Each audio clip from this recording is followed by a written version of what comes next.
So on this channel, something that I've talked a lot about is using arpeggios as kind of a musical guide for improvisation, for leads you're writing. And I totally stand behind that. I think arpeggios and being able to play harmony is such a crucial part of learning an instrument and being able to articulate some beautiful music. But there's one thing that I find a lot of my students struggle with, and that's once they've kind of gone down the arpeggio rabbit hole and they've gotten into the addicting, quality of being able to play through changes and really articulate what's going on, they run into this thing where it's actually difficult to put in scale notes, right? Because the thing that's beautiful about arpeggios is if you use arpeggios and fill it in with some scale notes, you make really great melodies, and you can't always say the same if you're just running scales. Now, sometimes my students get so hardwired in arpeggio mode that they can't kind of flip the switch back to allow some of those notes in. So that's something that I wanted to talk about today, is mixing arpeggios and scales together in your improvisation so that you can kind of go about it and figure things out in your own playing, and you can kind of deepen your vocabulary, if you will. So what I'm going to do is I'm going to set up a quick loop and show you kind of how I recommend learning to start playing over chord changes, and then we'll kind of go step by step as we break down the walls and let in kind of more outside notes. So let's say I was playing over something. It's going to be in C major, and I'm going to use the chords D minor 7 technically, E minor 7, and then C major 7. Not in that exact order, but it would sound maybe something like this.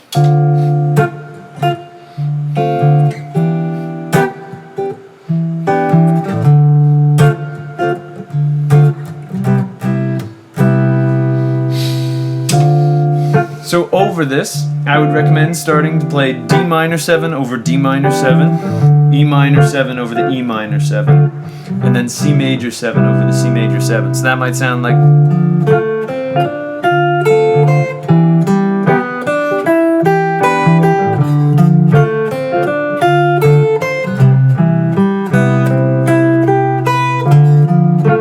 So here I'm just playing every single eighth note.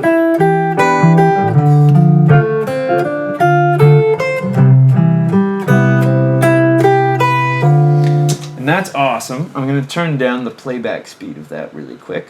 The playback volume of that so I can play over it a little bit easier. Now, so filling those out, I call this exercise filling the canvas. So I'm literally just cramming every single eighth note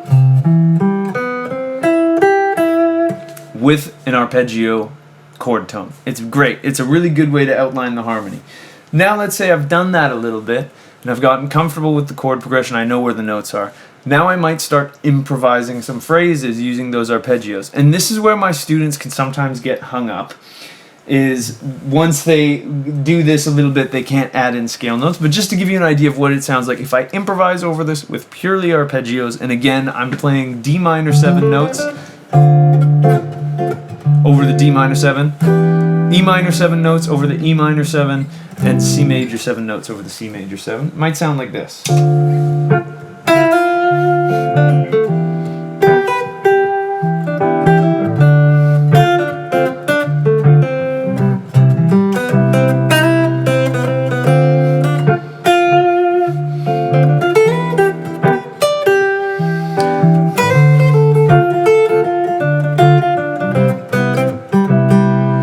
So nothing wrong with that.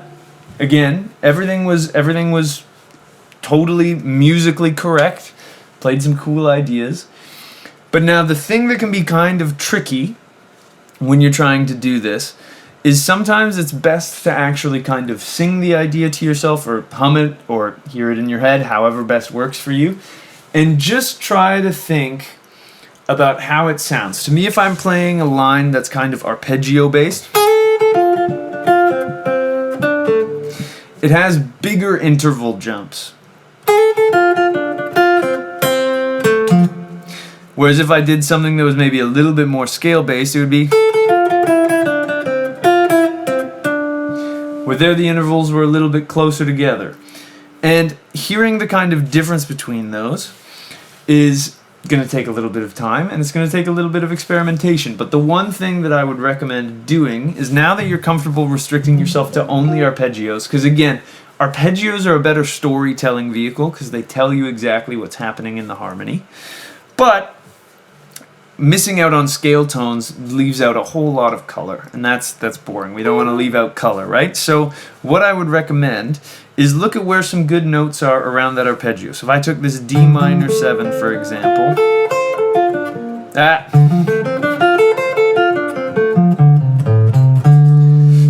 and I filled it in with the D minor scale there, or the D Dorian scale, whatever you feel, but let's say we're doing D minor. I would fill in, I'd go, okay, so between the root and the third here, I have the second or the ninth. That's a good note. In between the third and the fifth, I get the 11th, so I can fill in with those two notes. Then, in between 5 and flat 7, I have this flat 6. And then between the 7 and the root, it stays the same. Then, going up again, here's the octave of my 2 or my 9. Here's the octave of my 4. Then up top here I get 5, flat 6, flat 7. So just be aware of what notes are around it. And then same thing can be done for E minor. My extensions are going to be the same if I play E minor rather than E Dorian or E Phrygian. But I get that 9 in between my root and my third. I get the 11 in between my third and my fifth. So on and so forth. You fill it in, and then same thing with C major. And then just mess around with some of them. You can even see, like, a good way to kind of dip your feet into this would be to do a little bit of an arpeggio and then end it where you know you have some scale notes next to each other.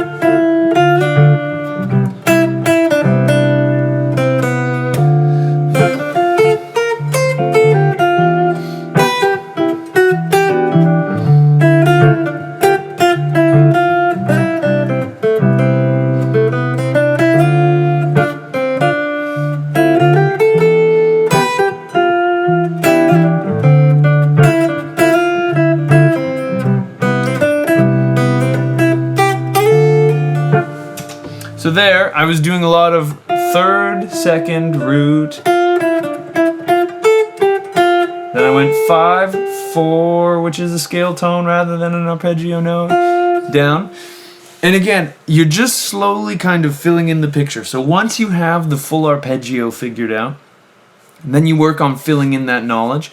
And then again, you work on deliberately applying some scale tones to it rather than just arpeggio tones. And now, you're going to make mistakes and you're going to hit some notes that sound bad.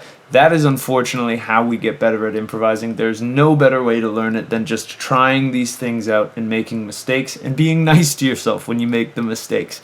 Because this stuff is really, really hard. Honestly, improvising has a lot of similarities to speaking a language and learning a language in that it's really a lot more complicated than many of us may think. And it takes a lot of time and immersion to do it. So if you just spend a little bit of time in your practice working on this, again, 10 to 15 minutes a day will do wonders over weeks and months.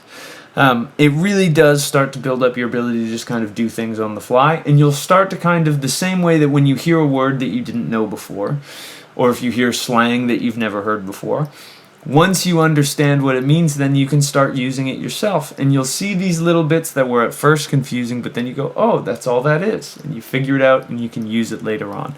But anyways, I hope this video was helpful in how to merge arpeggios and scales in your improvising. If you found the video helpful, I'd really appreciate it if you could like and subscribe. It helps me out more than you could know. If you want to take a guitar lesson with me, I'd love to work with you on whatever's troubling you on the guitar. There's a link to get in touch with me down in the description there. I'd love to work with you. If you want to support me in the free educational content that I put out here on the channel, you can subscribe to my Patreon page, which is also linked down below. All of my patrons get early access to videos as well as some cool behind-the-scenes sneak peeks at what I'm working on and other various things. Another great way to support me is I do have a course all about triads on the guitar. It's a video course available down in the description as well. as well as an ebook full of scale and arpeggio diagrams, including scales and arpeggios that I played in this video. And last but not least, I've got 2 new videos at least coming out every single week, so I hope I'll see you in the next one. And until I do, I wish you a wonderful day, and I hope you have some fun playing the guitar. Thanks.